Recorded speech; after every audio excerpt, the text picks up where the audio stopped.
जय श्री हरि विष्णु। ओम नमो नारायणाय।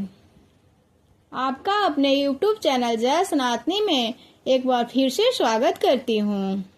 भगवान श्री हरि की कृपा सब पे बनी रहे। भगवान श्री हरि सबका कल्याण करें। आज हम इस अंक में जुड़ेंगे कार्तिक मास महात्म कथा अध्याय 12। इसके पहले हमने श्रवण किया था कथा अध्याय 11।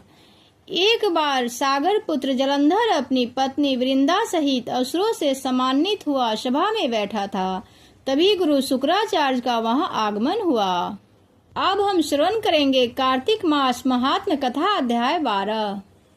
कथा को पूरा देखिए और कथा पसंद आए तो सब्सक्राइब, लाइक और कमेंट अवश्य करें। तो अब शुरू करते हैं कथा।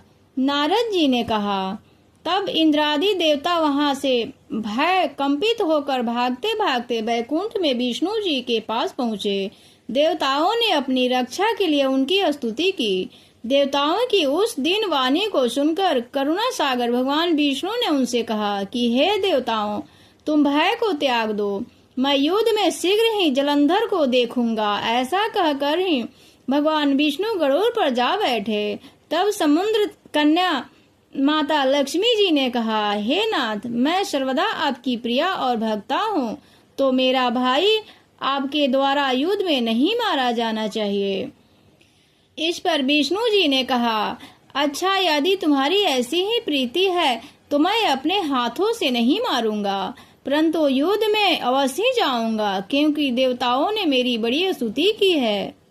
ऐसा कहकर भगवान विष्णु युद्ध में उस स्थान पर जा पहुँचे जहाँ जलंधर विद्यमान था। जलंधर और विष्णु जी का घोर युद्ध हुआ। विष्णु जी के तेज से कंपित देवता सिंहासनाद करने लगे। फिर तो अरुण के अनुज गरुड़ के पंखों की प्रबल वायु से पीड़ित हो दैत्य इस प्रकार घूमने लगे जैसे आंधी से बादल आकाश में घूमते हैं। तब अपने वीर दैत्यों को पीड़ित होते देखकर जलंधर ने क्रुद्ध हो विष्णु जी के उद्धत वचन कहकर उन पर कठोर आक्रमण कर दिया। इस प्रकार विष्णु जी और जलंधर में घोर युद्ध हुआ। दोनों ओर से गदाओं, बाणों और शूलों आदि का भीषण प्रहार हुआ। भगवान विष्णु और जलंधर का महासंग्राम हुआ।